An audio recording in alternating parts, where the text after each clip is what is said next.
목자 여러분, 사순절 기간을 잘 보내고 계십니까? 영상으로지만 이렇게 함께 만날 수 있어서 감사한 것 같습니다. 많이 어려운 시기를 보내고 있는데 함께 기도하고 또 하나님께서 은혜를 주셔서 이 상황들을 잘 이겨나갈 수 있는 그런 은혜를 주셨으면 좋겠습니다. 오늘은 성경에 나오는 생활풍습에 대해서 함께 나누려고 하는데요. 다음 주가 고난주간인 관계로 고난주간과 관련된 내용을 좀 생각하다가 장례풍습과 유월절 풍습에 대해서 함께 나누려고 준비를 했습니다. 먼저 장례풍습에 대해서 살펴보겠습니다. 가지고 계시는 이 유인물을 가지고 참고하셔서 함께 따라오시면 되겠습니다. 유대인들의 전통을 보면 이런 말이 있다고 합니다. 사람이 할 수 있는 가장 귀한 선행은 장례를 돕는 일이다. 이런 전통이 있다고 합니다. 왜냐하면 이미 죽은 사람이기 때문에 선행에 대한 보상을 받지 못하기 때문에 그렇다고 해요. 이 장례 풍습을 살펴보기 전에 말씀을 한 구절 볼 건데요. 이 말씀이 유대인들의 장례 풍습을 이해하는데 좀 도움이 될 수 있는 말씀인 것 같습니다. 마태복음 28장 1절을 보니까 이렇게 되어 있습니다. 안식일이 다 지나고 안식 후 첫날이 되려는 새벽에 막달라 마리아와 다른 마리아가 무덤을 보려고 갔더니, 예수님이 돌아가시고 다음 날 사건입니다. 이 일단의 자매들이 예수님의 무덤에 찾아가서 무덤을 보기 위해서 갔다라고 말씀하고 있습니다. 자, 그러면 이 여인들이 무덤에 찾아간 이유는 무엇일까요?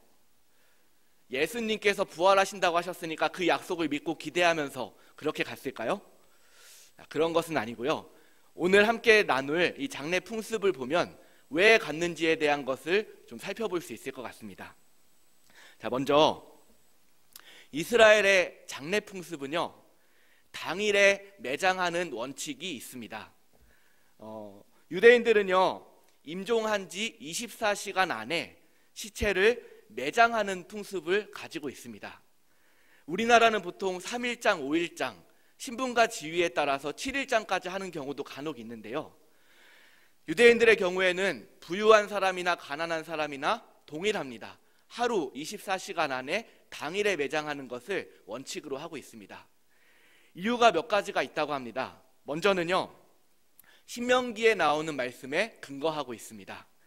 신명기 말씀을 보면 당일에 시체를 매장하는데 특별히 처형당할 만큼 큰 죄를 지은 시체조차도 당일을 넘기지 말고 매장할 것에 대해서 말씀을 하고 있습니다. 또 두 번째로 유대인의 정결법 때문에 그렇습니다. 유대인의 정결법을 보면요, 시체와 접촉한 사람은 일주일 동안 부정하다라고 되어 있습니다. 그렇기 때문에 시신을 가까이 하는 것을 최대한 피하게 하기 위해서 당일에 매장하는 원칙을 가지고 있다고 합니다.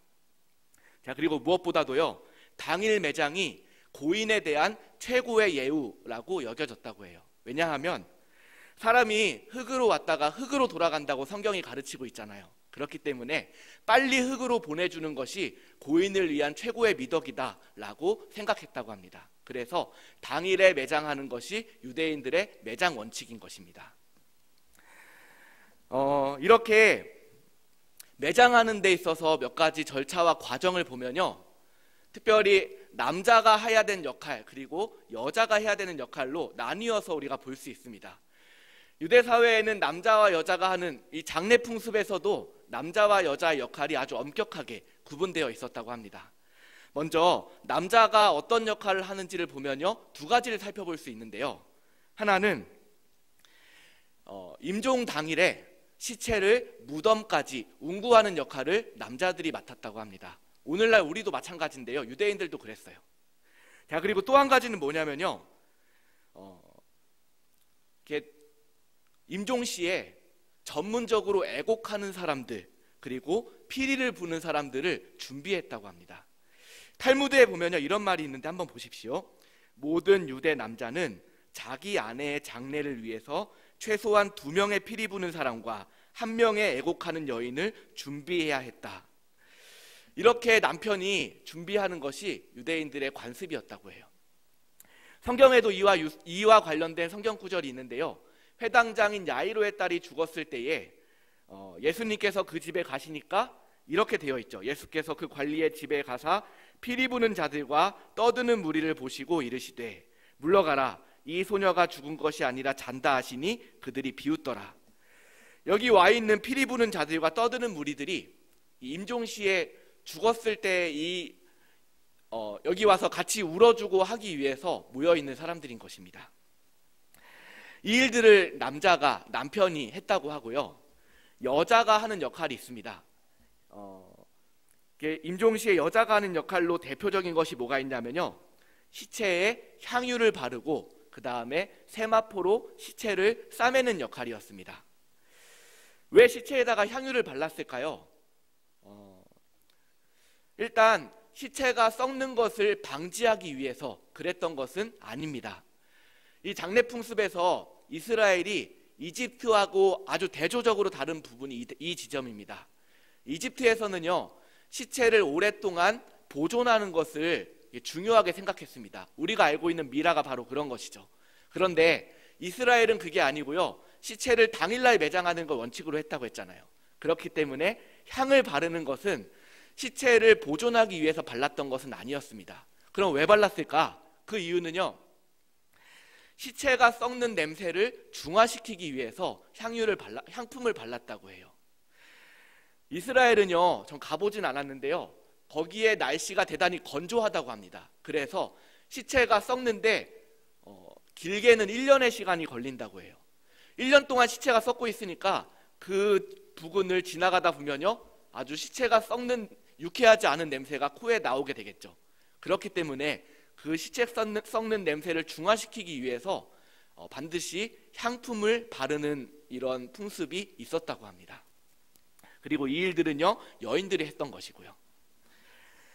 자, 이런 당일 매장 원칙, 그리고 남자와 여자가 장례식 때 어떤 역할을 담당했는지, 이런 배경을 가지고 한번 예수님께서 돌아가셨을 때의 모습을 우리가 떠올려 보면서 하나씩 짚어보면 좋겠습니다. 이 중에서는 성경에 명확하게 나와 있지 않은 부분들도 있는데요, 이 유대인들의 장례 풍습을 생각해 보면은 이랬겠다 싶은 부분들도 있을 것 같습니다. 하나씩 보면요, 먼저 예수님께서 돌아가신 날, 우리가 잘 아는 것처럼요, 예수님 돌아가신 날은 안식일이 시작되는 금요일입니다. 금요일 날 오전 9시에 예수님께서 십자가에 달리시게 되고요. 그리고 6시간이 지난 오후 3시에 십자가에서 돌아가시게 됩니다. 자, 그런데요, 예수님께서 안식일이 시작되는 금요일 날 돌아가셨다고 했잖아요. 그리고 오후 3시에 십자가에서 돌아가셨습니다. 그런데 유대인의 안식일은 이제 금요일 날 오후 5시 해가 지면 그때부터 안식일이 시작됩니다. 자, 그러면요, 예수님은 3시에 돌아가셨습니다. 이제 2시간이 지나면 안식일이 시작이 됩니다. 자, 그러면 예수님이 돌아가시고 장례를 치를 수 있는 시간은 몇 시간이 남은 것입니까? 2시간이 남은 거예요. 왜냐하면요, 안식일에는 아무 일도 하지 말라는 계명이 있잖아요. 그렇기 때문에 안식일이 되기 전에 남은 2시간 동안에 시체를 빨리 장사를 지내야 되는 것이죠. 자, 이 상황에서 여러분 생각해 보십시오. 예수님의 시체를 내려서 무덤으로 운구를 하고, 그리고 향품을 바르고 세마포로 싸서 여기에 이 무덤에다가 장사를 지내는 이 과정이 2시간 안에 가능했을까요? 물론 가능은 했겠지만 굉장히 촉박했을 것입니다. 그래서 성경에 있는 기록을 보면 향품을 발랐다라는 기록은 나와 있지 않아요. 그냥 시체를 무덤으로 가져가서 세마포로 쌌다는 기록만 있습니다. 저희가 아까 처음 시작할 때 마태복음 28장 1절 말씀을 읽었습니다. 예수님의 무덤에 갔던 여인들, 이 여인들은 왜 예수님의 무덤에 안식 후 첫날에 갔을까? 그 질문에 대한 대답을 여기에서 우리가 찾을 수가 있습니다. 2시간 남은 시간에 여인들도 아마 그 자리에 같이 있어서 봤을 거예요. 그런데 가만히 보니까 향품을 바를 수 있는 시간이 안 될 것 같은 것입니다. 그래서 이 성경에 누가복음 23장 55절 56절, 여기 여러분들이 보시는 유인물에도 나와 있는데요, 이렇게 되어 있어요. 갈릴리에서 예수와 함께 온 여자들이 뒤를 따라 그 무덤과 그 시체를 어떻게 두었는지를 보고 돌아가 향품과 향유를 준비하니라. 당일날 향품을 발랐습니까? 못 발랐습니까? 못 발랐어요. 원래는 그날 바르는 게 원칙인데 시간상 이게 불가능했던 것입니다. 그래서 보고 그냥 돌아갔습니다. 그 다음날 했습니까? 못했습니까? 못했죠. 왜 그랬어요? 그 다음날이 안식일이었기 때문에 향품을 역시 바르지 못했습니다. 그렇기 때문에 그 다음날 해가 뜨자마자 바로 여인들이 무덤으로 왔던 거예요. 뭐 하려고 왔겠습니까? 예수님의 몸에 시체에다가 향품을 바르지 못했는데 그거 바르기 위해서 가장 빠른 시간에 무덤으로 찾아온 것입니다. 그래서 여러분들이 보시는 유인물 마가복음 16장 1절에 이렇게 되어 있어요. 안식일이 지남에 예수께 바르기 위하여 향품을 사다 두었다가 안식 후 첫날 매우 일찍이 그 무덤으로 가매. 이렇게 나와 있습니다. 이런 배경을 생각해 봤을 때 이 여인들이 왜 안식 후 첫날 매우 일찍 이른 시간에 예수님이 묻히신 무덤으로 찾아갔는지를 우리가 생각해 볼 수 있게 되는 것입니다. 지금까지 이스라엘의 장례 풍습에 대해서 성경에 나오는 사건을 가지고 이렇게 살펴봤습니다. 두 번째로 볼 내용은요, 역시 장례와 관련된 얘기인데요, 열조에게로 돌아갔다라는 표현입니다. 이 표현은요, 장례와 관련된, 특별히 죽음과 관련된 아주 독특한 성경에만 나오는 표현입니다. 성경에서는요, 죽었다는 말을 그냥 표현하지 않고요, 열조에게로 돌아갔다 혹은 열조와 함께 잔다라는 표현을 종종 쓸 때가 있습니다. 우리가 아는 아브라함이 죽었을 때에도 여기 성경에 나오는 이야기처럼 자기 열조에게로 돌아가매 이렇게 기록되어 있어요. 그 다음에 나오는 야곱이 죽었을 때도 마찬가지죠. 야곱이 그 발을 침상에 거두고 기온이 지나여 그 열조에게로 돌아간지라. 그 다음에 나오는 다윗도 마찬가지입니다. 그의 조상들과 함께 누워. 그러니까 죽었다라는 말보다는 열조에게로 돌아갔다라는 표현을 많이 사용하는 것입니다. 이것이 어떤 의미일까요? 그리고 이 열조에게로 돌아갔다라는 표현이 이스라엘의 장례 풍습과 어떤 관련이 있는 것일까요? 자, 이것은요, 유대인들의 장례가 두 차례에 걸쳐서 진행되었다는 배경을 알면 여기에 대해서 우리가 이해할 수 있을 것입니다. 유대인들의 장례는요, 1차 장례와 2차 장례, 그렇게 두 단계로 진행이 되었습니다. 먼저 1차 장례는요, 임종 당일부터 시체를 장사할 때까지 24시간 안에 벌어지는 모든 일입니다. 근데 이 일이 끝난 다음에 2차 장례가 벌어지는 시기는 1차 장례가 끝난 다음에 1년의 시간이 지난 다음에 그 다음에 2차 장례를 치를 수가 있습니다. 왜냐하면요, 앞에서 얘기했던 것처럼 이스라엘에선 시체가 썩는데 길게는 1년의 시간이 걸린다고 했습니다. 그렇기 때문에 시체가 다 썩고 뼈만 남았을 때 그때 2차 장례에 접어들 수 있는 것입니다. 이렇게 2차 장례를 치를 때 뭘 하느냐, 이렇게 시체가 다 썩어서 남은 뼈를 가지고 조상들의 뼈가 모여있는 곳에다가 그 뼈를 던집니다. 이것이 2차 장례에 나타나는 모습이에요. 우리와는 조금 다릅니다. 우리는 화장을 하게 되면 이렇게 뼈를 갈아서 개인이나 혹은 부부의 뼈만 이렇게 낙골당에다가 보관을 합니다. 그런데 이스라엘은 그렇게 했던 것이 아니고요, 개인과 가족 그리고 조상들의 뼈를 모아놓는 조상들의 낙골당이 있었습니다. 그래서 자손들이 죽고 이제 뼈만 남았을 때마다 조상들의 뼈가 모여있는 낙골당에다가 그 뼈를 던졌던 거예요. 그 표현을 가리켜서 열조에게 돌아갔다라는 표현을 썼다고 합니다. 이 표현을 직역을 하면 열조에게로 모이다라는 표현으로도 직역할 수 있다고 하는데요, 이런 배경에서 열조에게 모이다, 열조에게 돌아갔다, 그런 표현을 쓰는 것으로 우리가 이해할 수 있는 것이죠. 장례와 관련돼서 한 가지만 더 살펴보겠습니다. 이스라엘의 장례에서 부적절한 장례 풍습들이 몇 가지가 있습니다. 한 가지는요, 시체를 장사하지 않고 그냥 방치해 놓는 것입니다. 시체를 방치하는 것은 이스라엘 사회에 있어서 최고의 모독이었고 최고의 저주로 그렇게 인식이 되었습니다. 몇 가지 사례가 있죠. 신명기 28장에 보면 불순종한 사람들에게 하나님께서 내리시는 저주를 말하면서 이런 말씀을 하십니다. 내 시체가 공중의 모든 새와 땅의 짐승들의 밥이 될 것이니. 엄청난 저주와 모독의 이렇게 표현을 하고 있는 것이죠. 시체를 그냥 방치한다는 것이 이런 의미라는 것입니다. 또 보면요, 이세벨의 심판을 말하면서, 여러분 이세벨이 누군지 잘 아실 거예요. 이스라엘을 바알 숭배에 빠뜨렸던 장본인이었죠. 이 이세벨의 마지막 말로가 이렇게 된다라고 심판하는데요. 보십시오. 이스라엘 토지에서 개들이 이세벨의 살을 먹을지라. 역시 시체가 방치된다는 모습을 보여주는 거예요. 전도서 6장 3절에는요, 이런 말씀도 있습니다. 또 그가 안장되지 못하면, 시체가 방치된다는 것이죠. 안장되지 못하면 나는 이르기를 낙태된 자가 그보다는 낫다 하리니. 그러니까 시체가 방치된다는 게 최고의 저주이고 모독이기 때문에 차라리 그럴 바에는 태어나지 않는 편이 훨씬 더 낫다. 전도자가 그렇게 말하고 있는 것입니다. 그만큼 시체를 방치하는 것은 이스라엘에게 있어서 적합하지 않는 이 장례 풍습이었고요, 최고의 저주로 생각됐던 모습이었어요. 또 한 가지는요, 열조와 함께 묻히지 못하는 것이 있었습니다. 이건 역시 또 다른 표현의 저주였어요. 성경에 이런 사례들이 여러 가지가 있는데요, 그 중에 요아스의 경우가 있습니다. 요아스에 대해서 잘 아실 것입니다. 이 요아스가 처음에는 하나님을 잘 경외하다가 나중에 변질됩니다.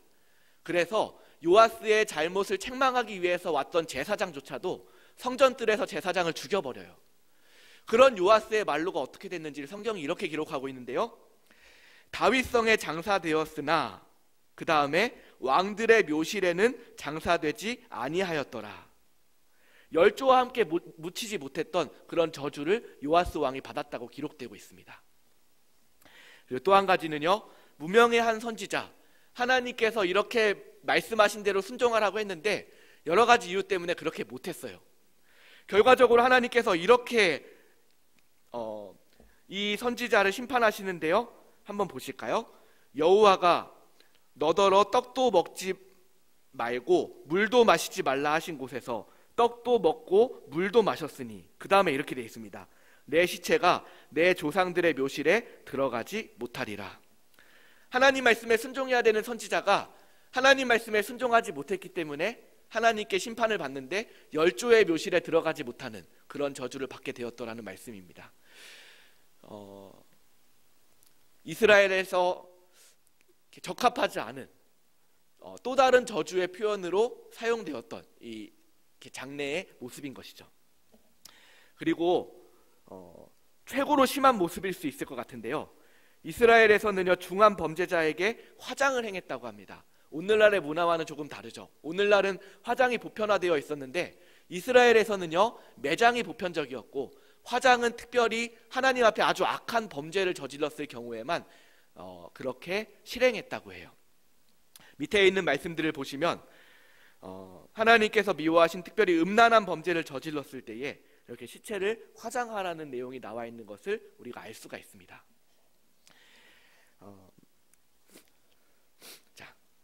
장례 풍습에 대해서 지금까지 살펴봤고요.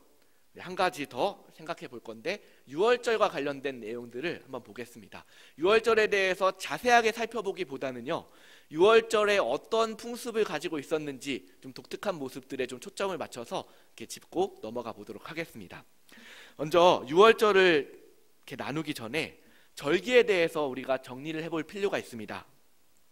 이스라엘의 절기는요, 성경에서 말하기를 여호와 하나님의 절기다라고 말씀하고 있습니다. 레위기 23장 2절 말씀이 그것인데요, 이것이 나의 절기들이니 너희가 성회로 공포할 여호와의 절기들이니라. 그러면서 레위기 23장에 여호와 하나님의 절기들이 한 7가지가 나옵니다. 성경은요, 이스라엘의 절기를 가리켜서 여호와의 절기라고 말하고 있어요. 자, 그러면 그렇게 말씀하시는 이유가 무엇일까요? 자, 그리고 절기가 여호와의 절기라고 했는데 그 절기의 특징이 뭘까요? 두 가지 정도로 생각해 볼 수 있을 것 같은데요. 하나는요, 하나님께서 절기를 직접 제정하셨기 때문에 여호와의 절기라고 말합니다. 다른 민족들도 절기가 있습니다. 우리도 절기가 있잖아요. 그런데 이스라엘 백성들과 절기에 있어서 근본적인 차이점이 있습니다. 다른 민족의 절기는 사람이 정합니다. 하지만 이스라엘의 절기는 하나님이 정하십니다. 그런 면에서 차이가 있고요. 또 한 가지 차이는요, 사건과 절기의 순서가 다릅니다. 이런 말입니다. 다른 민족들의 절기는요, 사건이 먼저 일어납니다. 그 다음에 절기가 만들어져요. 우리나라 예를 들면 광복절이 그런 예일 수 있습니다. 1945년 독립이 먼저 일어납니다. 사건이죠. 그리고 그 사건을 기념하기 위해서 광복이라는 절기를 만듭니다. 자, 그런데 이스라엘은 그 순서가 반대입니다. 하나님께서 사건이 일어나기 전에 먼저 절기를 만드세요. 유월절이라는 절기를 먼저 만드십니다. 그 다음에 그 절기에 대응하는 사건을 일으키시죠. 그런 차이를 우리가 알 수가 있어요. 절기를 가리키는 두 개의 히브리어가 있는데요. 한번 살펴보시면 좋을 것 같습니다. 이런 단어들이 있고요. 이런 의미를 가지고 있다라는 것으로 정리할 수 있겠습니다. 자, 그러면 여러 가지 절기 중에서도 한 가지 유월절에 어떤 풍습을 지켰는지를 우리가 한번 생각해 보겠습니다. 유월절은요, 이스라엘 백성들에게 있어서 최고의 명절이었습니다. 우리가 추석이나 설을 우리 사회에서 최고의 명절로 지키는 것처럼 이스라엘에게도 유월절은 최고의 명절이었어요. 이유가 무엇인지는 다 아실 것입니다. 유월절이 어떤 의미인지 우리가 잘 알고 있는 것처럼 어린 양의 피를 발랐을 때 그 피를 보고 죽음의 사자가 넘어가는 것, 다시 말해서 예수 그리스도의 대속적인 죽음을 의미하는 것이 유월절의 의미였습니다. 유월절의 시기는요, 유대 달력으로 첫 달인 니산월 14일 저녁에 시작됩니다. 대략 우리나라로 치면 4월달 경우로 알 수가 있는데요. 이 4월 14일 저녁부터 시작되고요. 그리고 그 다음 날인 15일부터 일주일 동안 무교절을 지키게 됩니다. 이 유월절을 준비하는 데 있어서 최고의 하이라이트가 있습니다. 그게 뭐냐면요, 집 안에 있는 누룩을 제거하는 것입니다. 누룩을 제거하는데요, 유월절이 되기 하루 전날부터 집안 구석구석 누룩을 제거하는 일을 합니다. 이때 제일 중요한 건요, 대충 제거하는 게 중요한 게 아니고요, 아주 철저함이 원칙이었습니다. 성경시대에는요, 램프를 들고 다니면서 눈에 보이지 않는 곳 구석구석 램프를 비춰가면서 그 안에 있는 누룩을 제거하는 일에 열심을 냈다고 합니다. 하나도 빠뜨림 없이 집 안에 있는 누룩을 제거하기 위해서, 다시 말해서 하나님께서 말씀하셨기 때문에 그 말씀에 철저하게 순종하기 위해서 그 누룩을 제거하는 일을 했다라는 것이죠. 이렇게 집안 구석구석을 찾아다니면서 찾아낸 누룩을 일단 모아놓습니다. 그리고 성전에서 보내는 신호를 따라서 그 모아놓은 누룩을 태우는 일을 하게 된다고 합니다. 자, 유월절 당일이 되면요, 성전에서 신호를 보낸다고 해요. 그 신호가 두 가지 신호가 있습니다. 아침이 되면요, 성전에서 사람이 아주 잘 보이는 곳에, 사람들이 잘 볼 수 있는 곳에 두 개의 진설병을 이렇게 올려놓습니다. 그 두 개의 진설병을 올려놨다가 어느 시점에 진설병 한 개를 치워요. 그 한 개를 치우는데 그 의미는 이제부터는 누룩이 담긴 빵을 먹지 마십시오, 그런 사인입니다. 한 개를 치울 때부터 이제 일주일 동안 누룩이 담긴 빵을 안 먹는 거예요. 자, 그 다음에 어느 시점이 되면 하나 남아있는 진설병을 치웁니다. 자, 그게 무슨 사인이냐? 남은 하나를 치우면 어제까지 그동안 모아놓은 누룩 있잖아요. 그 모아놓은 누룩을 한꺼번에 태우는 일을 하게 됩니다. 성전에서 주는 이 사인을 발맞춰서 누룩이 담긴 빵을 먹지 않고, 그리고 이어서 모아놓은 누룩을 한꺼번에 태우는 그런 일들을 하게 된다는 것이죠.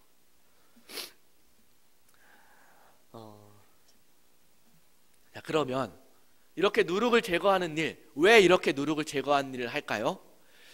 그 이유는요, 두 가지 이유가 있습니다. 하나는 누룩을 제거하는 이 일을 통해서 하나님께서 이스라엘 백성들 과거에 애굽의 노예 생활에서 건져내셨잖아요. 하나님께서 구원하신 그 큰 구원의 역사를 기억하기 위해서 누룩을 제거하는 것입니다. 이 누룩을 제거하고 그 뒤에 나타나는 이 누룩이 없는 빵을 먹으면서 이스라엘 백성들 기억하는 것입니다. 하나님께서 우리를 그렇게 구원하셨지, 큰 능력으로 우리를 구원하시고 인도하셨다. 그것을 기억하게 하기 위해서 누룩을 제거하는 것이고요. 또 한 가지 이유, 더 중요한 이유가 있습니다. 그 이유는 하나님께서 이스라엘 백성들을 하나님 백성으로 불러주시고 삼아주셨잖아요. 거기에는 하나님께서 부르신 중요한 목적 중에 하나가 있습니다. 그것은 내가 거룩하니 너희도 거룩하라. 하나님께서 그렇게 이스라엘 백성들에게 원하시는 것처럼 하나님 앞에 거룩하고 순결한 하나님의 백성이 되는 것입니다. 누룩을 제거하는 것은요, 하나님의 뜻에 따라서 이렇게 거룩하겠다고 순결하겠다고 하는 것을 상징하는 의식적인 모습인 것입니다. 이 누룩을 철저하게 구석구석 찾아내면서 하나님 앞에 거룩하게 노라고, 깨끗하게 노라고, 온전하게 노라고, 그런 의미를 담아서 누룩을 제거하는 것이죠. 사도 바울도요, 고린도전서 5장 6절에서 7절을 보면요, 이런 의미를 담아서 이렇게 말씀을 하셨습니다. 여기 보면, 이게 성경을 보면 이렇게 되어 있어요. 너희는 누룩 없는 자인데 새 덩어리가 되기 위하여 묵은 누룩을 내버리라. 그 이유를 이렇게 말씀하시죠. 우리의 유월절 양 곧 그리스도께서 희생되셨느니라. 예수님의 십자가의 보혈 때문에 우리 안에 있는 누룩을 제거하라는 것입니다. 다시 말해서 거룩하라는 말을 하고 있는 것이죠. 그런 이유로 이스라엘 백성들은 누룩을 제거하는 일에 철저했고요. 오늘날도 현대의 유대인들도요, 이 유월절이 되면 집안 구석구석 누룩을 제거하기 위한 대청소를 길게는 일주일이 넘는 시간 동안 한다고 합니다. 대단히 중요한 의식인 것이죠. 그리고 이어서 유월절 다음 날부터 일주일 동안 무교절이 이어지는데요. 무교절은 누룩이 들어가지 않은 무교병만을 먹는 절기를 말합니다. 일주일 동안 이렇게 이 무교병을 먹어야 되는데요. 흥미로운 것은 이 무교절이 되면 이스라엘에 있는 모든 슈퍼마켓에서 이 제빵 코너가 폐쇄가 된다고 합니다. 그리고 마짜라고 불리는, 이게 무교병인데 누룩이 들어가 있지 않은 빵을 마짜라고 부른다고 하는데요. 이 빵을 일주일 동안 먹는 기간, 이게 무교절이라고 해요.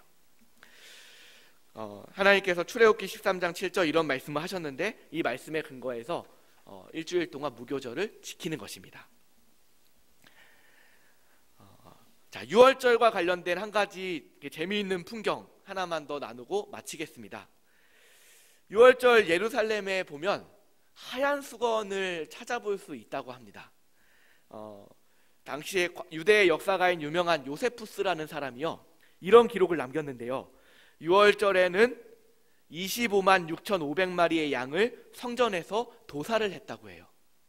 자, 근데 그 당시에 랍비 문헌을 보면 한 마리 도살한 양을 몇 명이 먹냐면 최소한 10명의 사람들이 먹었다고 합니다. 여러분, 그러니까 어린 자 가서 한번 계산을 해보십시오. 한 마리 양을 10명이 먹습니다. 근데 6월절에 성전에서 몇 마리 양을 태워서 죽였다고요? 25만 마리.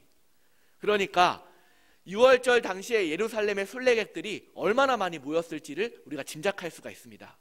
이 요세푸스의 기록이 약간 과장이 담겨 있다는 것을 전제하더라도 사람들이 대단히 많이 모였을 거예요. 자, 그러면요, 문제가 생겨요. 예루살렘의 순례객들이 이렇게 많이 모이면 이 순례객들이 어디에서 잠을 자야 됩니까? 이 순례객들을 이렇게 수용할 수 있는 숙박시설 어떻게 만들어야 됩니까? 이렇게 했다고 합니다. 당시에 예루살렘에 살던 주민들은 예루살렘으로 오는 순례객들을 위해서 자기 집에 있는 숙박 공간을 내어줘야 됐다고 해요. 방이 나오면 한마디로 줘야 되는 거예요. 근데 우리 집에 방이 있습니다, 오세요라고 손님을 받았는데 돈을 받으면 안 됐대요. 대신에 그 숙박하는 사람들이 가지고 오는 뭐 그릇이나 모피나 양 가죽 이런 걸로 대신해서 받을 수는 있었는데 객실료를 받으면 사내들인의 고발을 당했다고 합니다. 여기에서 이렇게 재밌는 건요, 이렇게 어느 집에 방이 남아있는지 알 수가 없잖아요. 그래서 이것을 표시하기 위해서 하얀색 수건을 문에다가 걸어놨대요. 자, 우리 집에 방이 남았습니다. 그러면 하얀색 수건을 걸어서 지나가던 순례객들이 들어와서 잠을 잘 수 있게 해주는 것입니다. 자, 그러다가 우리 집에 더 이상 공간이 없어요. 그럼 어떻게 하겠습니까? 문에 걸어놓은 수건을 이제 내리는 것입니다. 이런 식으로 6월절 예루살렘에 하얀색 수건으로 문 앞에다가 이렇게 걸어놓는 풍경들을 예수님 당시에도 볼 수 있었다고 학자들이 추측을 하고 있습니다. 재미있는 풍경 중에 하나인 것 같아요. 정리를 하겠습니다. 고난주간이라 어떤 풍습의 주제를 다룰까 하다가 장례 풍습과 6월절 풍습에 대해서 생각을 해봤습니다. 한 가지 하면 너무 짧을 것 같아서 두 가지를 준비했습니다. 이 풍습들을 보면서 이런 생각들을 해볼 수 있을 것 같아요. 먼저는 6월절을 맞이해서 누룩을 제거했던 유대인들의 모습을 보면서 우리도 이제 다음 주가 고난주간이잖아요. 우리의 인격과 우리의 삶에서 제거해야 되는 누룩이 무엇일까? 우리가 한번 생각해 보면 좋을 것 같습니다. 더 나아가서 하나님께서 누룩을 제거하라는 말씀 앞에 이스라엘 백성들은 아주 철저하게 반응했던 것 같아요. 눈에 보이는 것만 대충 치운 게 아니고요, 눈에 보이지 않는 곳까지 구석구석 치웠다고 합니다.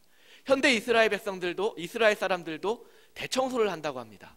장롱도 꺼내고 냉장고도 꺼내면서 밑에 있는 먼지들을 다 제거했대요. 그 정도로 하나님이 누룩을 제거하라는 이 말씀에 철저하게 반응하려고 했던 것이죠. 하나님 오늘도 우리에게 거룩하라고 말씀하십니다. 그 말씀 앞에 얼마나 철저하게 우리가 반응하고 있는지를 생각해 보면 좋겠습니다. 그리고 또 한 가지, 우리가 장례 풍습에서도 봤고 6월절 풍습에서도 봤지만 한 가지 공통적인 것은 그것이 맞던 틀리든 이스라엘 백성들은요, 하나님 말씀에 근거해서 어떤 행동을 하려고 했던 것을 우리가 확인할 수 있었습니다. 우리의 삶도 하나님 말씀에 근거한 삶이 될 수 있다면 참 좋겠습니다. 하나님께서 우리에게 이렇게 말씀하셨기 때문에 그게 아무리 우스워 보이는 일이라고 하더라도 성경에 이렇게 기록되어 있기 때문에 우리가 말하고 행동하고 판단하는 것이 그 성경에 근거할 수 있으면 좋겠고, 그 하나님 말씀에 순종하는 삶이 되고 그 말씀에 순종하는 것이 우리의 소원이 되고 기쁨이 될 수 있는 그런 우리의 삶이 될 수 있다면 참 좋겠습니다. 그런 목자 여러분 되시기를 진심으로 축복합니다. 네, 기도하고 마치겠습니다. 하나님, 우리가 오늘은 구약에 나오는, 신약에 나오는 성경의 생활 풍습을 우리가 살펴보았습니다. 우리가 다 알 수 없지만 한 가지 분명한 것은 하나님께서 말씀하셨기 때문에 그 말씀에 순종하려는 이스라엘 백성들의 모습을 우리가 살펴볼 수 있었습니다. 하나님, 우리의 삶의 모양과 환경은 각각 다를지라도 하나님께서 우리에게 주신 말씀들이 있음을 우리가 압니다. 그 말씀 붙들고 그 말씀에 근거해서 아무리 세상이 우리를 볼 때 우스워 보이는 모습이라 할지라도 하나님께서 말씀하셨기 때문에 그 말씀 붙들고 그 말씀에 순종하고 그 말씀에 순종하기를 기뻐하는 그런 우리 목자들이 다 될 수 있도록 하나님 우리의 삶을 붙들어 주시고 인도하여 주시옵소서. 하나님, 누룩을 제거하라고 말씀하셨던 것처럼 우리의 삶에, 우리의 인격에, 우리의 습관 속에 하나님 원하지 않으시는 누룩 같은 모습들 철저하게 제거하고 내가 거룩하니 너희도 거룩하라, 그 거룩하신 하나님 앞에서 거룩하게 설 수 있고 거룩함으로 우리의 삶을 주님께 올려드릴 수 있는 귀한 믿음의 우리 성도님들 될 수 있도록 주님 축복하여 주시옵소서. 예수님의 이름으로 기도합니다. 아멘.